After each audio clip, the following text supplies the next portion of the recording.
Sénégal, c'est un pays francophone de l'Afrique de l'Ouest, colonisé par les Français, avec une superficie de 186 182 km². Il compte plus de 14 millions d'habitants. La population, la majorité, c'est musulmane, comme aussi les chrétiennes, qui vivent dans une harmonie légendaire et spécialistes dans l'hospitalité. Le Sénégal s'est appelé le pays de la Teranga. Je m'appelle Dr Massamba Gueye. Je suis chercheur au laboratoire des études africaines de l'université Cheikh Anta Diop de Dakar. Et actuellement, je suis conseiller du président de la République du Sénégal. La Teranga, dans les origines, est un mot qui renvoie au poulard Teddungal. Et Teddungal renvoie à ce qu'on appelle, en Wolof, la capacité à recevoir. Donc le mot Teranga, aussi dans la langue Wolof, on considère que ça vient de deux mots. Teral et Gan. Teral, cela signifie honorer, mettre à l'aise. Et Gan signifie un invité. Donc Teranga, c'est dans la définition deux mots qui sont devenus un seul. Donc on ne peut parler de Teranga que quand l'invité arrive et que l'invité est considéré non pas comme un membre de la maison mais comme un roi. Et c'est ça qu'on appelle la Teranga sénégalaise.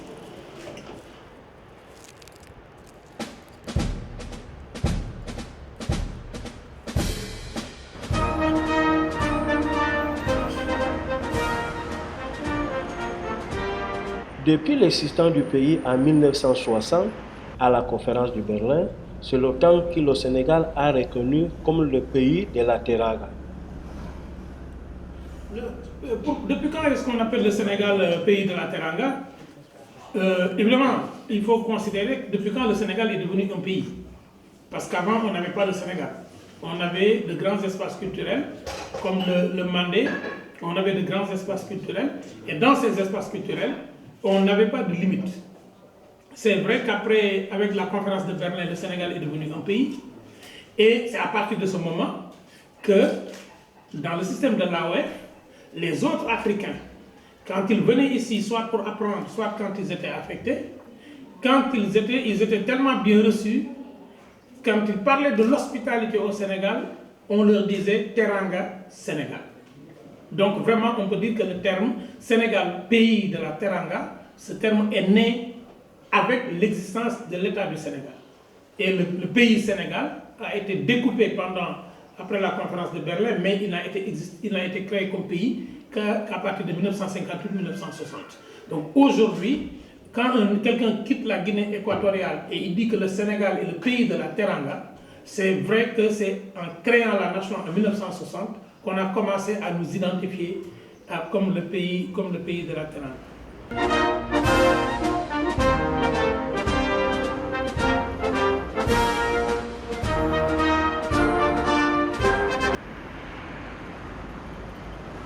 Chaque visiteur est bien reçu et bien être comme s'il était dans son propre pays.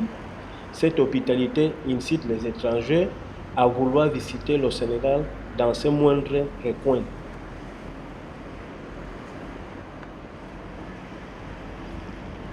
Oui, moi ce que je retrouve dans tout ce qui est écrit et dans ce qui est dit, c'est que les étrangers qui venaient à Saint-Louis et les Sénégalais qui allaient à Saint-Louis disaient toujours Mangan. Mangan. Mangan signifie en Wolof, man, ça veut dire savoir très bien, s'occuper, gan signifie inviter. Donc cette notion-là, elle a toujours existé dans la communauté sénégalaise. Maintenant, à partir de Saint-Louis, qu'on considère comme la ville du bon goût, la notion de ville de Teranga est née.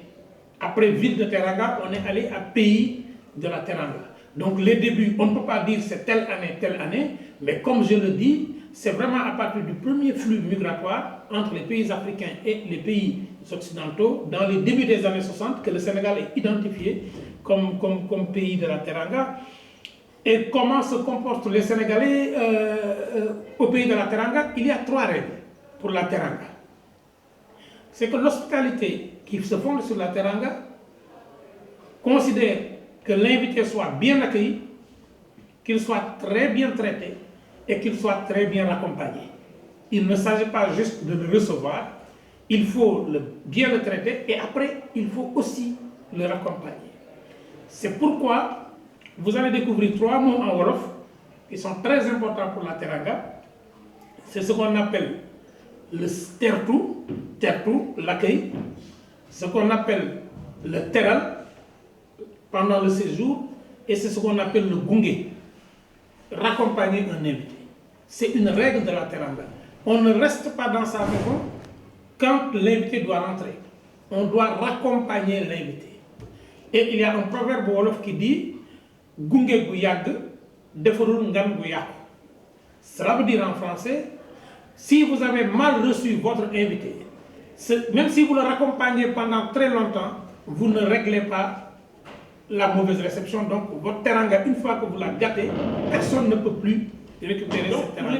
Au pays de la teranga, normalement, quelqu'un qui respecte la notion de teranga au Sénégal, il ne peut pas insulter un étranger, il ne peut pas refuser d'indiquer le chemin à un étranger, il ne peut pas refuser de partager sa chambre avec un étranger, il ne peut pas refuser de manger avec un étranger.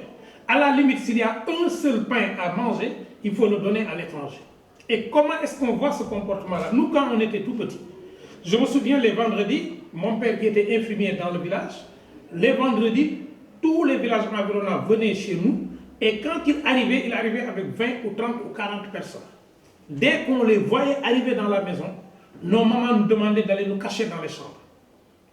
Toute la famille allait se cacher dans les chambres, et les invités mangeaient le plat.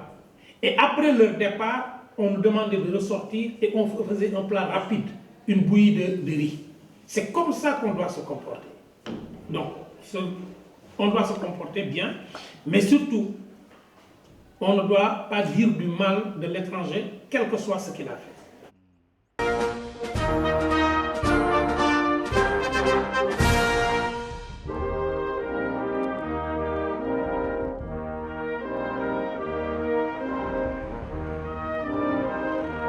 Les étrangers ont les mêmes traitements sociaux que les autochtones.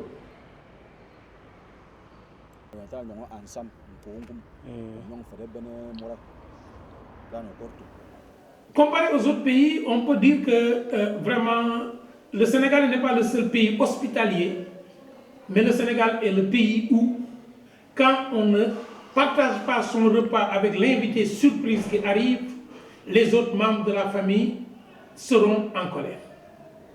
Le Sénégal, pays de la Teranga, est différent des autres pays dans ce sens que si on te voit aujourd'hui, on considère que tu es là depuis toujours et que tu es là pour toujours. Et que celui qui vient de la Guinée, celui qui vient de la France, celui qui vient de l'Angleterre, dès qu'ils arrivent au Sénégal et qu'ils ont une maison ou bien une chambre, ils sont considérés comme des membres à part entière. Et celui qui ne respecte pas ces règles-là, il est sanctionné par la société. Si on doit comparer la teranga telle qu'elle est pratiquée à Dakar et dans les autres régions, moi ce que je dis c'est que plus on est dans les villages petits, plus la teranga est grande et la teranga sénégalaise est authentique. La ville de Dakar est une ville extrêmement égoïste. Mais certaines familles ont gardé au cœur de leur principe la teranga.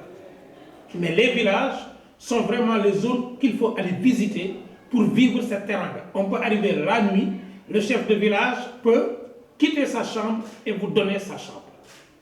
Vous pouvez arriver à midi, comme je vous ai dit, moi je suis villageois, vous pouvez arriver à midi, on vous donne le plat et on préfère ne pas manger.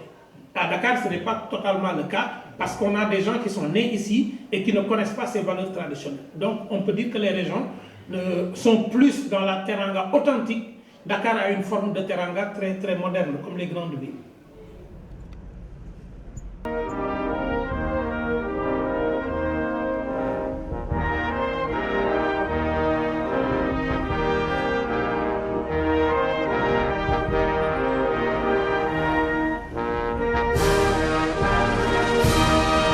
Les populations sont prêtes à partager leur pain avec les visiteurs. Le futur de la teranga, je pense qu'aujourd'hui, moi je suis convaincu que la teranga sénégalaise va se développer de plus en plus. Parce qu'on a passé une phase où l'égoïsme a commencé à naître et les Sénégalais se sont rendus compte, se sont rendus compte en voyageant et en allant dans tel ou tel pays que c'est un bien culturel qui donne une image positive. Sur le plan touristique, par exemple, les gens qui entendent Sénégal, pays de la Teranga, quand ils viennent, ils savent que l'hospitalité est un produit culturel. Moi, je pense aujourd'hui que même dans nos familles, ce qu'on fait, comme vous l'avez vu tout de suite quand on a mangé ensemble, vous êtes arrivés ici à la Maison de l'Oralité et du Patrimoine, vous avez trouvé un groupe de comédiens sénégalais avec des experts, automatiquement un Suisse est arrivé avec d'autres Sénégalais qui vivent à Genève, et tous on a partagé le plat. Et qu'est-ce qui nous a permis de le faire? C'est que nous sommes convaincus qu'il faut garder ces valeurs-là. Et je suis optimiste du moins, très optimiste, je suis très optimiste. Je pense que la teranga sénégalaise sera vendue et que demain, quand j'irai en Guinée équatoriale, j'aurai le mot, pas espagnol, mais le mot dans les langues de Guinée équatoriale pour dire la teranga de la Guinée équatoriale. Donc voilà. Donc nous sommes normalement franchement